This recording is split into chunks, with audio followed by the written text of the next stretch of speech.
같이 제목을 읽어보시겠습니다. 여호와의 종을 보라. 우리는 지난 시간까지 40장에서 48장까지 하나님의 구원의 말씀을 보았다면, 이제 오늘부터 49장에서 57장까지 이제 하나님께서 이스라엘만 구원하시던 하나님 아니라 이스라엘을 넘어서 온 인류를 구원하시려고 하시는 그런 계획의 말씀을 우리에게 주시고 계십니다. 40장에서 48장까지는 이스라엘을 구원할 메시아 누구에게 고레스를 통하여서 주셨던 예언입니다. 그러나 오늘부터 보는 49장부터 57장까지는 인류의 죄, 온 인류의 죄를 구원하실 메시아 예수 그리스도에 관하여서 49장부터 57장까지 기록이 되어져 있습니다. 특별히 성경은, 우리가 가지고 있는 성경은 주제별로 되어 있습니다. 율법서 5권과 역사서 12권과 선지서 17권, 시가서 5권으로 되어 있다 보니까 오랫동안 신앙생활을 하였음에도 불구하고 선지서 17권에 대해서는 잘 보려고 하지도 않을 뿐더러 관심이 별로 많지도 않다라는 것입니다. 그렇지만 확실한 것은 선지서를 읽어야만, 선지서를 보아야만이 하나님의 마음을 알 수가 있다라는 것입니다. 이 예언자들은 자기 말을 한 것이 아니라 하나님의 말씀을 전달합니다. 하나님의 말씀은 그들이 잘못 살았을 때의 선지자들을 통하여서 책망하고 다시 하나님께로 돌아오도록 하시기 위해서 주시는 말씀이기 때문에 우리는 선지서를 꼭 필수적으로 보셔야 됩니다. 오는 세대뿐만 아니라 그 다음 세대까지도 주시는 말씀, 해당되는 말씀이다라는 겁니다. 자, 오늘부터 우리가 살펴볼 것은 49장부터 여호와의 종의 노래가 나오고 있는데, 여호와 종에 대한 것은 이사야서에 4번이나 나오고 있습니다. 42장 1절에서 9절까지가 첫 번째 여호와 종이라고 나오고 있습니다. 그 다음에 두 번째는 49장 1절에서 13절, 세 번째로는 여호와의 종의 노래가 50장 4절부터 11절까지 나오고 있습니다. 그 다음에 네 번째 여호와의 종의 노래는 52장 13절에서 53장 12절까지 기록되고 있습니다. 우리가 잘 알고 있는 것처럼 이사야서가 바로 지금으로부터 약 한 2700년 전에 기록되었고, 예수님 오시는 시점으로도 700년 전에 기록되었던 말씀인데, 예수님께서 오실 것을 미리 예언하고 기록되어 있는 말씀입니다. 그럼 예수님이 오셔서 어떻게 하였을까? 이것은 이미 신약 성경을 통해서 저와 여러분이 다 확인하였고, 그 오셨던 예수님을 오늘도 구주로 믿고 이 장소에 나와 예배하고 있습니다. 그렇다면 오늘 우리가 이제 두 번째 여호와 종의 노래를 볼 것입니다. 물론 49장 1절에서 13절까지 나와 있는 것이지만 1절에 읽었던 것처럼 섬들아 내게 들으라, 먼 곳 백성들아 귀를 기울이라. 누가 이런 이야기를 하고 있을까요? 더 읽어보면 여호와께서 태에서부터 나를 부르셨다, 내 어머니 복중에서부터 내 이름을 기억하셨다라고 기록하고 있는 것을 보면 성부 하나님께서 하시는 말씀은 아닌 것 같습니다. 여호와께서 나를 부르셨으니 섬들아, 먼 곳의 백성들아 다 내 말에 귀를 기울이라, 모든 민족들을 향하여서 내 말을 들으라라고 외치고 있습니다. 계속 이어지는 3절을 보면 뭐라고 말씀합니까? 여호와께서 나에게 이렇게 말씀하셨다. 그러다 보니까 하나님께서, 성부 하나님 직접 말씀하시는 것이 아니라 이 말씀을 전에 들었던 이사야인지 고레스인지 여러분 분간이 잘 됩니까? 오늘 첫 번째 묶음인 49장 1절에서 13절까지의 그 중에서 6절을 읽어보면 여기서 이렇게 말씀을 하고 있는 자가 누구인지를 알 수 있습니다. 우리 6절 같이 보십니다. 그가 이르시되 네가 나의 종이 되어 야곱의 지파들을 이스라엘 중에 보존된 자를 들어오게 할 것은 매우 쉬운 일이라. 내가 또 너를 이방의 빛으로 삼아 나의 구원을 베풀어서 땅끝까지 이르게 하리라. 자, 여호와 하나님께서 여호와 종을 통해서 이스라엘을 뛰어넘어서 선민이라고 자처하고 있는 이스라엘을 뛰어넘어서 이방의 빛을 삼고자 하나님의 구원이 땅끝까지 이르게 될 것이다 라고 말씀하고 있는 것을 보면 고레스를 뛰어넘는 예언일 수 있다라는 거죠. 고레스는 이스라엘 백성들만 소위 말하는 선민이라고 자처하는 그들을 바벨론에서 포로로 살던 그들을 자유케 하셔서 고국으로 돌아가도록 하는 것은 고레스였지만 고레스를 가지고는 이방의 빛이 되기는 한계가 있다는 것을 직감할 수 있습니다. 여호와의 종 바로 예수 그리스도를 통해서 미리 하실 일을 예언하고 있다라는 겁니다. 이사야서에서 오실 메시아 예수 그리스도 여호와의 종으로 표현하면서 그가 와서 하나님의 일을 완성할 것이다 라고 말씀하고 있습니다. 정말 예수님께서 오셨을 때에 하나님께서 하실 일이 완성되었을까요? 되었습니다. 선악과를 따먹으면 죽는다고 했는데 죽었던 나인성 과부를 살렸습니다. 죽은 지 나흘 된 나사로를 살려버렸어요. 사망의 권세를 빼뜨리는 것이 하나님께서 하실 일이었어요. 저와 여러분이 이 땅에서 죄악 가운데 살고 있지만 예수 그리스도 구주로 고백하고 살아가는 그들에게는 다시 사는 영생할 수 있도록 하시는 그 살리시는 것이 예수님이 오셔서 하실 일이었고 그 하나님의 계획이 예수님이 오심으로 성취되었다라는 것입니다. 그러면 신약에서 이렇게 예수님이 오실 것을 이사야서에서 예언되어 있는데 신약 성경에도 이렇게 예수님 오실 것을 믿고 있는 사람이 있었다라고 성경에서 내정을 하고 있습니다. 그 사람이 바로 시므온이라는 사람입니다. 이 시므온은 신약 시대에 부르는 이 시므온은 누구냐면 베드로가 아니고 베드로도 시므온이죠. 예. 그러나 여기서 시므온이라는 사람은 누가복음 2장에 나오고 있습니다. 예수님이 태어났을 때 예루살렘에 의롭고 경건한 사람이 있으니 그의 이름은 시므온이라. 그 시므온이 연세가 많아요. 연세가 많은데도 메시아를 보고 죽을 것이다 라는 그런 확신 속에 또 어떤 하나님의 은지가 있었겠지요. 그래서 그가 메시아로 오신 예수님을 안아보는 그런 영광을 누리게 되는 것입니다. 그가 예수님을 안고 하는 소리가 어떤 소리를 하는가 하니까 어떤 말이지요. 소리가 아니고 이방을 비추는 빛이요 주의 백성 이스라엘의 영광이라고 찬양을 하고 있습니다. 이렇게 이방의 빛이요 이방을 비추는 빛이요 이렇게 찬양하고 있는 것이 사도행전 13장에서도 이 예수님이 오실 것을 예언된 것을 바울과 바나바가 1차 전도 여행을 하면서 인용하는 구절을 우리는 목격할 수가 있습니다.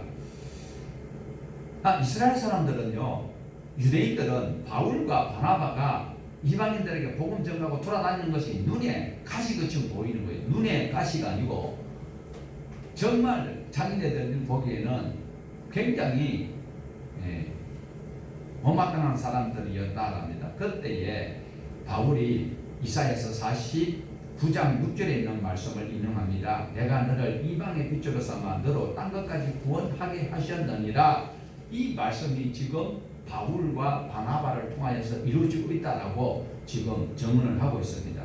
예수 그리스도로부터 종의 임무를 사도 바울이 임무를 받았습니다. 그래서 자기는 유대 민족들에게도 복음을 전거를 하지만 이방인들에게 목숨을 걸고 복음을 전하는 그것이 바로 49장 6절에 있는 이 말씀을 근거로 복음을 전하고 있다. 뿐만 아니라 7절에 보면 이스라엘의 구속자 이스라엘의 거룩한 이신 여호와께서 사람에게 멸시를 당하는 자 백성에게 미움을 받는 자 관원들에게 종이 된 자에게 이같이 이르시되 왕들이 보고 일었으며 고관들이 경배하리니 이는 이스라엘의 거룩하신 이 신실하신 여호와 그가 너를 택하였음이니라. 자, 전반부에 오실 메시아는 종으로 오실 메시아는 고난을 당하고 멸시를 당하고 미움을 받고 관원들의 종이 되는 것처럼 우리가 알고 있듯이 예수님은 이렇게 멸시를 당하고 십자가에서 돌아가실 수밖에 없는 여호와의 종이었습니다. 그렇지만 하나님께서는 이스라엘의 거룩하신 이 그리고 신실하신 여호와께서는 이미 예수 그리스도를 모든 왕들이 예수님의 발 앞에 무릎을 꿇고 경배하도록 만드셨다라는 것 또한 예언되어 있는 말씀이고 우리가 또 믿고 있습니다. 정말 그런 일이 이루어졌을까요?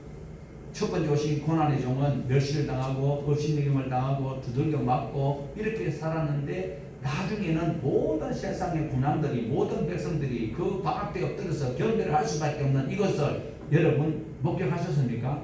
신약 성경에 목격이 되어 있습니다. 안 읽어보는 분들은 지금 앉아서 그냥 마스크하고 눈만 끄덕끄덕하고 앉아있는 거죠. 예. 특별히 누가복음 2장 34절에 보면요, 시몬이 말을 했던 걸 생각할 수 있습니다. 예수님은 이스라엘 중 많은 사람들을 피하거나 흥하게 하고 비방할 표적을 받도록 시험을 받았다.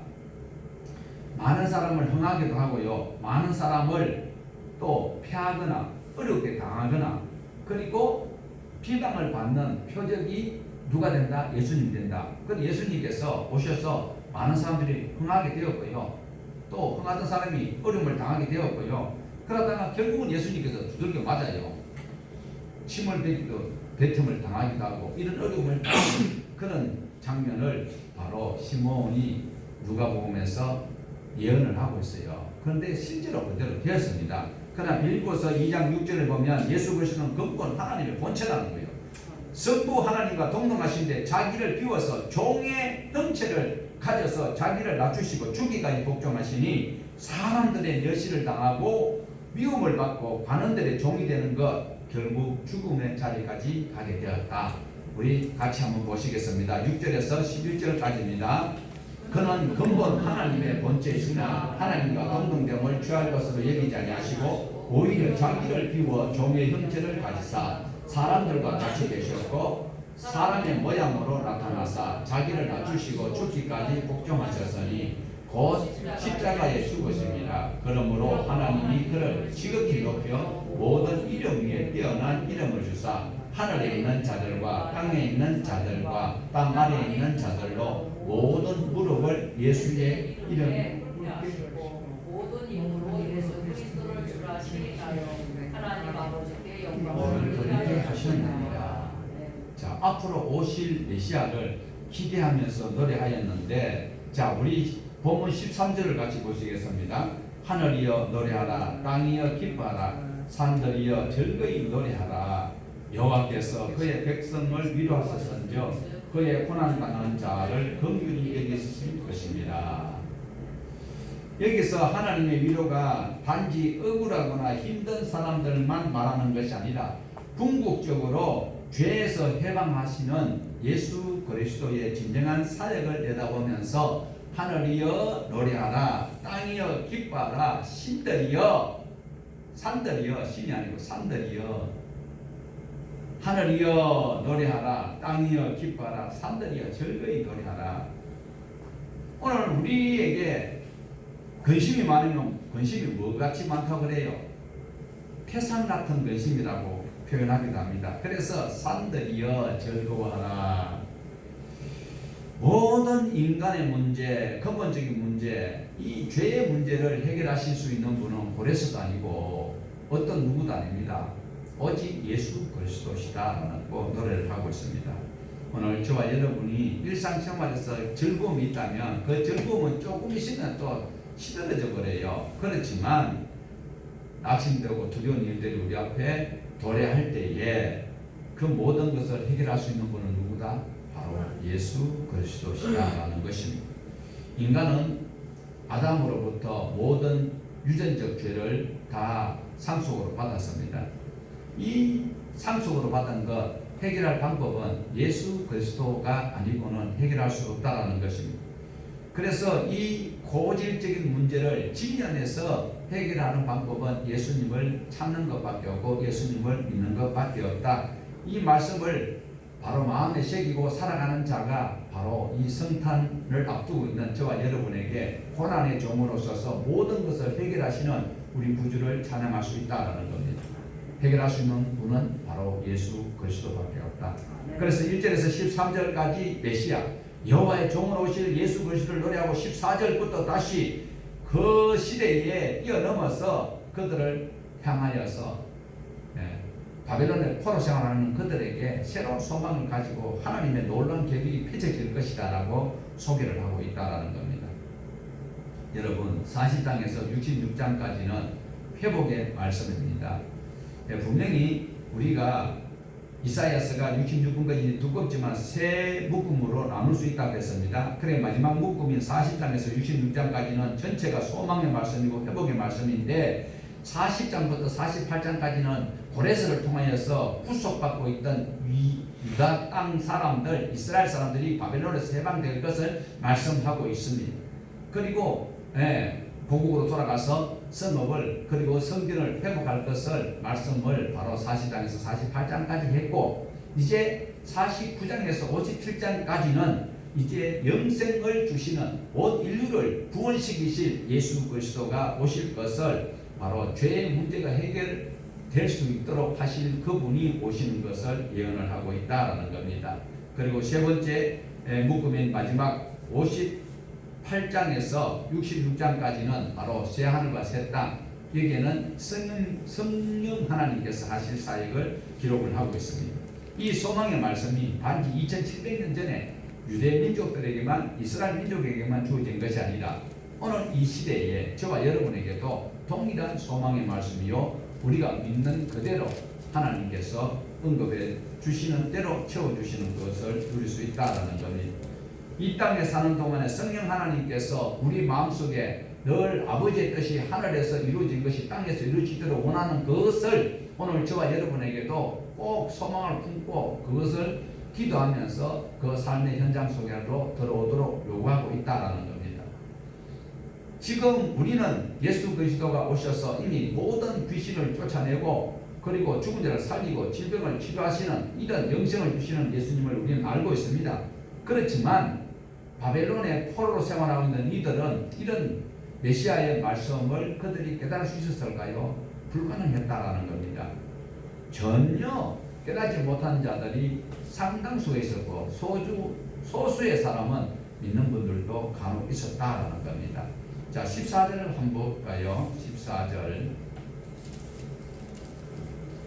오직 시온이 이르기를 여호와께서 나를 버리시면 주께서 나를 잊으셨다 하였거니와. 자, 이들이 포로 생활하고 있는 이들이, 여기서 포로라고 하는 것은 단지 물리적으로 나라가 망하여서 이들이 바벨론에 끌려가서 있는 포로가 맞아요. 이들이 생각하기를 하나님께서 나를 버리지 않겠다면, 하나님께서 나를 잊지 아니하였다면 왜 내가 이곳에 와 있을까? 이 사람들의 말을 우리 자신에게 한번 비춰보세요. 내가 처하고 있는 이 상황, 지금 이렇게 어렵고 힘들고 마음이 이렇게 괴로운데 하나님께서 나를 잊지 아니하셨다면, 하나님께서 나를 버리지 아니했다면 이런 일이 우리 가정에 왜 나에게, 왜 우리나라에 이렇게 이야기할 수 있다는 거죠. 이것이 바로 시온의 사람들이 말하는데, 시온이라는 것은요, 이스라엘 사람들이 조금 좋게 표현할 때는 시온이라고 합니다. 실제로 시온이라는 그 단어가 유쾌한 단어는 아니다라는 것입니다. 그래서 이런 소리를 하고 있을 때 하나님께서는 어떻게 말씀하시는지 우리 15절 같이 보시겠습니다. 하나님 마음은 전혀 다르다라는 거예요. 이 인간들이 하나님이 나를 잊었다, 하나님 나를 버렸다, 그러니까 내가 이곳에 와가지고 이런 개고생을 하고 있다라고 탄식하고 입에 거품을 물고 덤비는 이들에게 하나님께서 15절에 뭐라고 말씀하시느냐 보십시다. 여인이 어찌 그 정복이 자식을 잊겠으며 자기 태에서 난 아들을 긍휼히 여기지 않겠느냐. 그들은 혹시 잊을지라도 나는 너희를 잊지 아니할 것이다. 힘들면요, 형제도 섭섭하고 부모도 섭섭하고 하나님도 괘씸하고 그런 생각, 자기가 생각하는 것이거든요. 근데 하나님은 뭐라고 말씀합니까? 애기 엄마가 젖이 막 나오는데 자기 그런 인간도 있긴 있어요. 요번에 뭐 뉴스에도 나오고 했지만, 아니 애기를 낳아가지고 잊어버릴 의미가 되겠느냐. 그렇지만 하나님께서 단언하시는 말씀이 무엇입니까? 너를 난 내 의미가 너를 잊을지라도 나는 어떻게 해요? 너를 잊지 아니할 것이다 라고 말씀을 하고 있습니다. 너를 난 부모가 너를 실제로 그렇습니다. 부모가 자식에게 잘해주고 싶은데도 한계가 있잖아요. 능력이 한계가 있어요. 그러나 하나님께서는요, 우리 부모도 나를 잊을 수도 있고 나를 못해주는 것이 많지만 하나님께서는 나를 잊지 아니하고 버리지 않을 뿐더러 모든 것을 해줄 수 있는 능력이 있는 분이기 때문에 그분을 우리는 찬송을 해야 될까요? 말아야 될까요? 하나님께서는 오늘도 우리에게 잊지 아니하니까 걱정하지 마라. 그러면서 부모를 빗대어서 부모가 너를 잊지 않듯이 나도 너를 잊지 않는다. 자, 하나 물어봅시다. 부모님을 더 사랑해야 될까요? 아들을 더 사랑해야 될까요?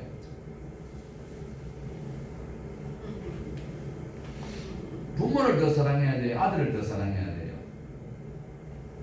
부모님이 나의 존재를 있게 해주셨고 나를 키워주셨고 내 모든 것들을 인격이 형성될 때까지 다 보호자가 계셨는데 그 부모님을 더 공경하고 부모님을 사랑해야 되는데 자기 자식을 더 사랑할 수밖에 없더라라는 거예요.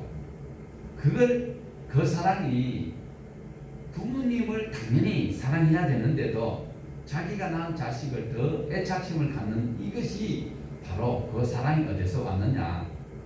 우리 옛말에 사랑은 내리사랑이라고 하나님께서 내려주신 사랑이다. 그래서 요한일서 4장 16절에 보면 하나님은 사랑이시라. 그 사랑이 위에서 밑으로 내려오는 사랑을 우리는 경험할 수 있어야 됩니다. 그래서 오늘 저와 여러분은 주님을 늘 의식하면서 살아가야 돼요. 하나님의 성령님께서 우리 자주 만나시기를 원하시고 계시는데 하나님은 우리를 떠난 적 한 번도 없어요. 베드로가 보세요. 예수님을 3번이나 부인하고 그리고 예수님 돌아가시고 난 다음에 어떻게 했어요? 막 고기 잡으러 가버렸잖아요. 그런데도 예수님께서는 늘 만나 주셨어요. 예수님을 만나 주시니까 예수님께서 베드로를 사랑하시고 만나 주시는 그 하나님께서 오늘도 저와 여러분과 함께 하고 있다는 거예요. 그런데 베드로가 나중에는요 순교까지 할 수 있다는 거예요. 그것은 무엇인가 하면 하나님 사랑이 하나님이 나를 늘 관심 가지고 계시기 때문에 내가 그분을 향하여서 그분께서 나를 사랑하시는 것을 내가 깨닫고 있는 자는 베드로처럼 순교까지 할 수 있다는 거예요. 그런데 하나님의 사랑이 그렇게 간절하고 적극적인데도 내가 관심이 없어서 내가 세상의 것에 매몰되어 있고 내가 분주하고 바빠서 하나님이 나를 사랑하시는 것을 거절하고 전혀 배척했을 때는 방법이 없다라는 거죠. 그러므로 오늘 저와 여러분에게 필요한 것이 무엇입니까? 바로 하나님을 만날 수 있도록 하기 위해서 오늘 이 시간을 만나는 거예요. 예배 시간을 만나는 거예요. 그러면 오늘 우리의 일상생활 속에서도 하나님을 만날 수 있는 그런 공간과 내 영적 그런 공간을 확보해야 돼요. 그래서 우리 주님께서는 골방에서 기도하라. 이 소리는 내 복잡하고 이기적이고 여러 가지 다양한 생각들이 있는 그 생각 가지고 하나님을 못 만나니까 특별한 이 주일날 이 시간을 하나님 앞에 드리는 골방이 될 수도 있어야 되고 그리고 내 일상생활에서도 시간적 골방을 가져야 되고 그리고 내 혼자 주님을 조용히 묵상하고 주님을 찬양하고 주님 앞에 기도드릴 수 있는 그런 각자의 골방도 꼭 마련을 하셔야 된다는 것입니다. 그래서 16절부터 쭉 이제 펼쳐지는 말씀은 바로 괴롭히고 있던 자들을 우리 주님께서는 해결해 주시는 이런 소망의 말씀을 또 주고 계십니다. 너를 괴롭혔던 그들 죄값을 받을 것이고 성벽은 무너지고 다 허물어졌지만 다시 재건될 것이고 그리고 예루살렘에 사람들이 없었는데 넘쳐나게 될 것이다 라고 말씀을 하고 있습니다. 그 다음에 이제 50장부터는 이스라엘 백성들을 향하여서 하나님의 사랑을 모르고 하나님 앞으로 나오지 못하는 그들을 향하여서 바벨론의 포로가 된 원인이 무엇인지를 자세하게 알려주시는 장면이 나옵니다. 50장 1절 같이 보십니다. 나 여호와가 이같이 말하노라. 내가 너희 의미를 정수가 어디 있느냐 내가 어느 체주에게 너희를 팔았느냐? 보라, 너희는 너희의 죄악으로 말미암아 팔렸고 너희 어미는 너희의 배역함으로 말미암아 내 보냄을 받았느니라. 무슨 말씀입니까? 바벨론의 포로로 끌려간 그것이 포로기에 살고 있는 그들은 하나님께서 그들을 그쪽으로 쫓아낸 것이 아니었다. 자기네들은 하나님이 우리를 버렸다, 우리를 잊었다라고 생각하고 있는데 하나님께서 하시는 말씀은 너희가 잘못이 없는데 여기까지 와 있겠느냐. 결국 너희들이 팔린 것은, 바벨론에 끌려온 것은 무엇 때문이다? 누구의 죄 때문이다? 며느리 죄 때문이다. 너희 죄악으로 말미암아 너희 죄 때문이다라고 말씀합니다. 그리고 2절에서 3절을 보면 하나님은 구원하실 능력이 있다 없다? 있다. 그리고 역사를 통해서 증명되지 아니하였느냐? 출애굽 당시 홍해를 건넜고 물이 피가 되게 하였고 그 다음에 여러 가지 재앙을 통해서 그들이 바벨론이 애굽이 항복하는 장면을 너희들이 보았고 애굽을 탈출하였고 그리고 요단강물이 넘실대는데도 그것을 통과해서 가나안 땅에 너희들 들어가지 않느냐. 그런 모든 경험을 너희들이 하였음에도 불구하고 하나님의 말씀을 거역하였다가 결국은 바벨론의 포로로 가 있지 않고 있느냐. 바벨론의 포로로 간 이유가 무엇이다? 하나님이 힘이 없어서 너희 죄악 때문이다. 오늘 우리의 허물과 우리의 실수, 허물이라는 자체가 거의 큰 죄입니다. 우리의 허물과 실수가 없도록 하나님의 말씀 안에서 온전할 수 있도록 경건의 훈련을 계속 하셔야 된다라는 것입니다. 자, 우리 50장 4절을 한번 보십시다. 세 번째 이제 여호와의 종의 노래가 4절부터 11절까지 나오는데 4절 먼저 보십니다. 주 여호와께서 학자들의 혀를 내게 주사 나로 공고한 자 말로 어떻게 도와줄 줄 알게 하시고 아침마다 깨우치시되 나의 귀를 깨우치사 학자들 같이 알아듣게 하시도다. 자, 여기서 이 구절을 가지고 좀 기도하시는 분들 보면 학자의 혀를 주시고 막 이렇게 이제 말을 하고 있는데 뭐 그렇게 기도할 수도 있죠. 그러나 중요한 것은 1차적으로 이 말씀이 누구에게 주어졌는지를 알 필요가 있습니다. 자, 4절에서 11절까지가 한 묶음이라고 말씀을 드렸습니다. 자, 여호와의 종 예수 그리스도를 예언하고 있다라는 것이 4절에서 11절까지입니다. 그러면 4절의 말씀도 하나님이 여호와의 종 예수 그리스도를 학자처럼 알아듣게 하시고 가르치게 하셨다라고 이야기를 하고 있습니다. 자, 6절 한번 볼까요? 나를 때리는 자들에게 내 등을 맡기며 나의 수령을 뽑는 자들에게 나의 뺨을 맡기며 모욕과 침뱉음을 당하여도 내 얼굴을 가리지 아니하였느니라. 자, 이 말씀이 이사야가 지금 기록을 하고 있습니다. 그런데 우리 예수님께서 이 말씀을 직접 인용하셨다라는 겁니다. 4절에서 11절 이 말씀을 누구를 미리 내다보고 기록한 말씀일까? 바로 예수 그리스도를 내다보고 하신 말씀이다.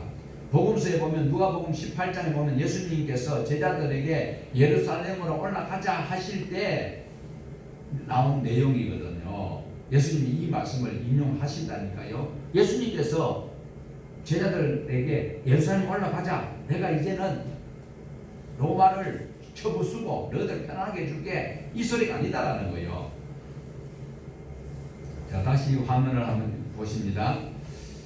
누가복음 18장 31절입니다. 우리가 예루살렘으로 올라가노니 선지자들을 통하여 기록된 모든 것이 인자에게 응하리라. 인자가 누굽니까? 바로 예수님이시지요. 예수님에게 응하는 말씀이다라는 겁니다. 다시 보십시다. 32절.